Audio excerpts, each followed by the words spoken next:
I'm going to go and I'm going to talk about HDR in Photoshop. But right now, what I'm going to do is I'm going to work with Photoshop and Lightroom together. And this is a shot I did actually last week. This is in my parking garage.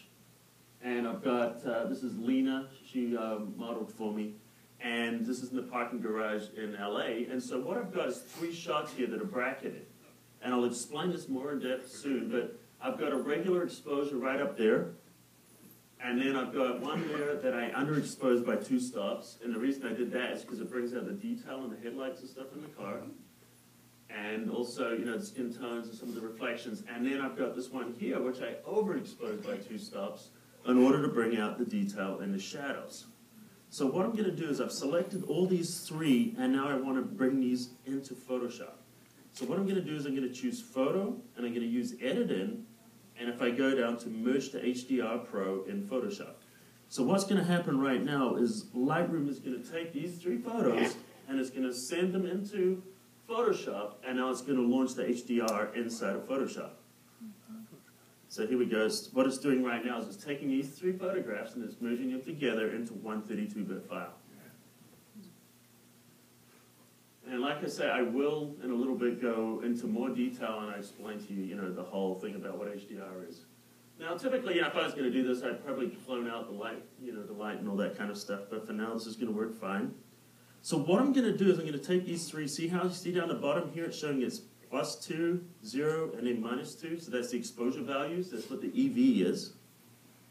It looks really horrible right now, which is perfectly okay.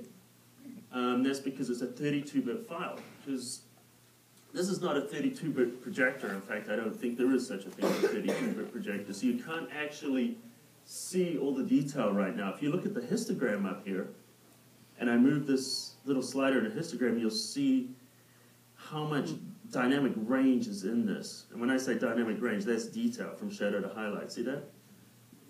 So there's a lot of dynamic range, more than you can display at once. So by moving this, it's not changing anything, this is just changing the preview. It's not actually making the image darker or lighter. We've got a whole bunch of settings here for doing tone mapping, but we're not going to do that. I'm just going to show you my workflow, and then I'm just going to click OK, and I'm going to merge together this 32-bit image.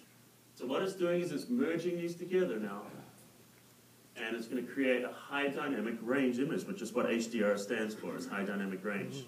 HDR is not taking an image and you know, putting it through a piece of software and crunching it and calling it HDR and putting it on Flickr. That's not HDR. That's an HDR effect, but it's not really HDR. So anyway, here we go. We've got this, and now what I'm going to do is do some tone mapping. There's a plugin I love, and there's one plugin I swear by, which is Photomatics. And I'm not even going to go through and make all the changes, but you can just see what it's doing right now is it's tone mapping this image. So it's taking it and crunching up the tone mapping. You know, we could spend more time perfecting it and making it look a certain way, but we're not right now. So you can see what I'm going to do now is I'm going to convert this. If I go down to image mode, you'll notice it's at 32 bits. So I'm going to change this to a 16-bit image.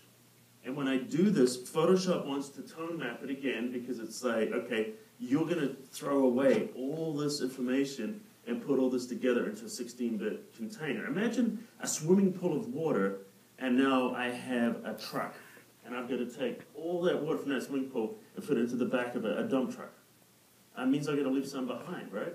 Just like if I was going to put it into an 8-bit space, it would be like putting all of that information into a bucket. So you're throwing away a lot of that information. But the good news is most of that information you can't see anyway, and you don't need it.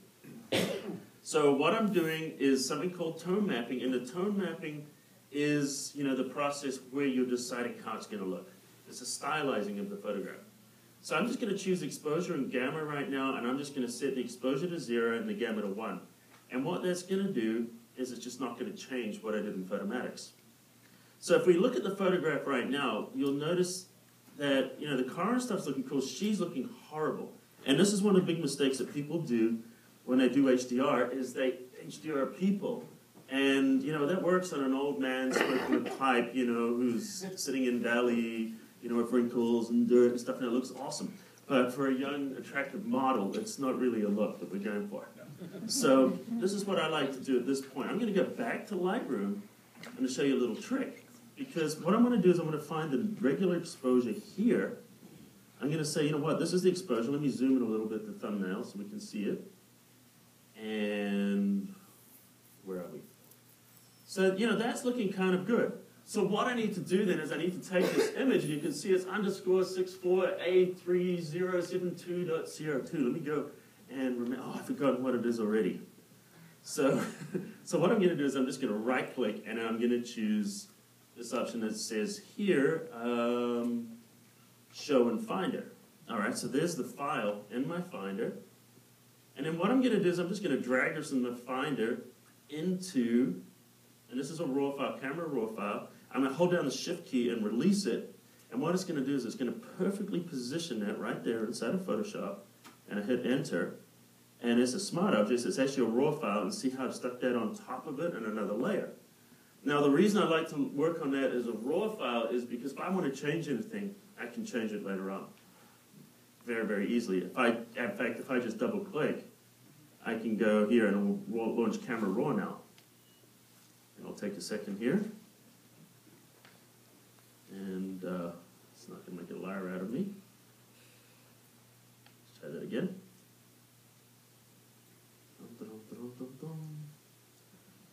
Okay, so Camera Raw is probably running somewhere in the background. Should be. Or it might be just going back into Lightroom. Okay, so typically at that point it launches Camera Raw. And for some reason it doesn't really matter. So what I want to do is I'm going to mask this out right now. And there's two ways. Here's a little tip for you because I've really made this mistake a lot. I'm going to show you how I used to do it, and a lot of people do it, and this is a really, really bad way of working, is when you create a mask. So I'm clicking on the mask button. Can you all see that at the bottom there? So I'm creating a layer mask, and then it's not doing anything, so I want to fill it with black. So I hit the option backspace, and I fill my mask with black. I used to work this way really, really bad. You know why? Because what happens is when you start enlarging the photograph, or you start enlarging your framework, let me take this mask, and I'm going to move it. Notice how you get these edges. Because when I filled it with black, all it did is that just filled the visible area. And have you ever done that? You've had images, then you enlarge it, and then you find these little lines on it, and then suddenly you're in there at 1,000,000%, like masking out the lines, and you know. So don't do it that way. What you want to do is, I'm doing it all the way back. Is if you hold down the Option key and then create a mask, it creates a black mask. And now if it creates a black mask, we can move it around, and notice there's no edges around it because the whole mask is black even off the canvas. Now, if you already had a mask and you didn't do it that way, you can still do the same thing by creating a mask, and rather filling it with black, hit Command-I to invert the mask. And if you work that way, you're also not going to get those little edges, and in the end, you're not going to have these little weird lines appear in your print later on. So those of you who have never done that, you don't know how valuable that tip is. All right, so what we're going to do now, the reason I turned the mask on is because I want to hide the whole contents of that layer, and now I just want to mask back her face. So I'm going to grab my white brush, grab a brush right now, hit the X key, choose white, and now what I'm just going to do is I'm just going to paint her face back in and her skin tone. See that? And now I'm going to use my pressure sensitivity. See this little button at the top here? If I turn that on, that affects opacity. If I turn this one on, it affects size. So that means the harder I push, the more opaque it will be. And if I use a light touch, it'll be transparent. But there's a trap in here that you've got to be aware of. Let me show you. If we open up the brushes panel, make sure that in the brushes panel, these are turned on. Because if the shape dynamics is turned on for size, notice it's off there. It will not override what's in the brushes panel. So in this case, we've got transfer mode, and we've got our opacity set to pen pressure. So that means now I can do different types of masking. So I'm just going to go gently down the bottom here and apply a little bit to her clothing.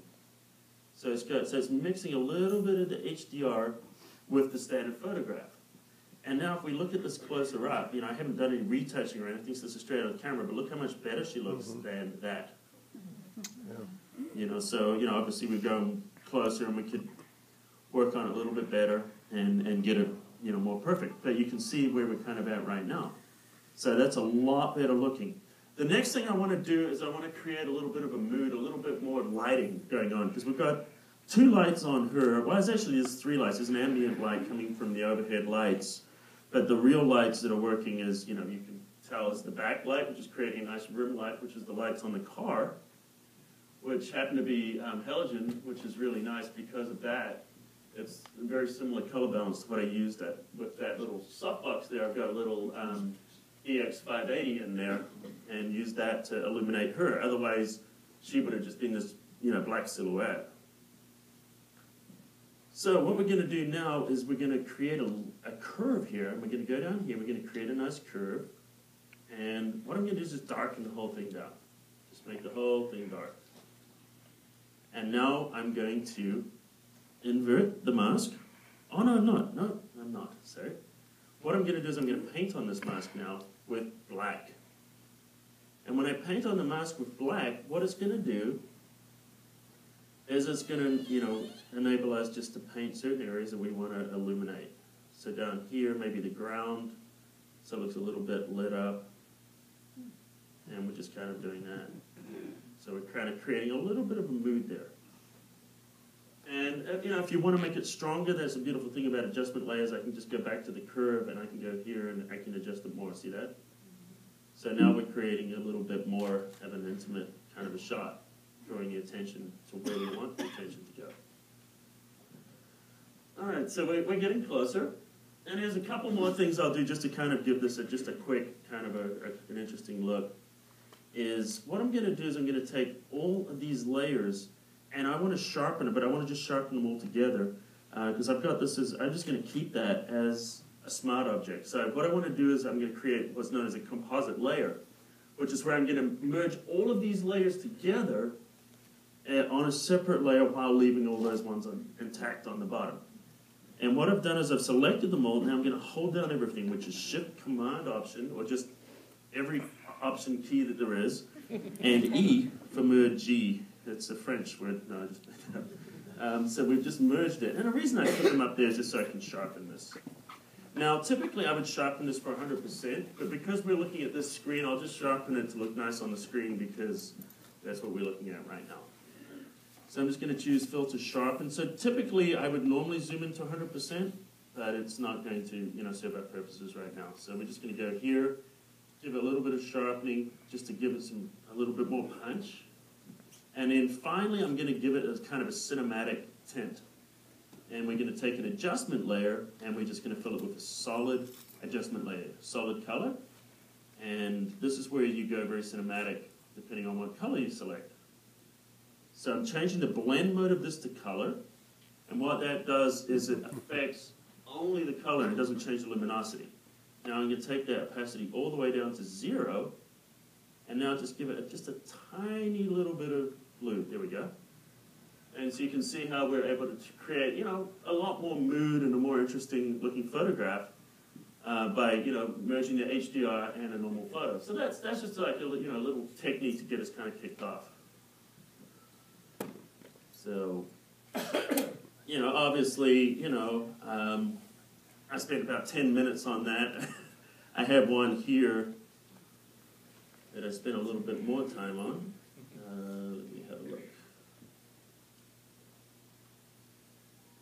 Probably won't look that different at this kind of resolution, but, when you look at it 100%, it's obviously a lot cleaner.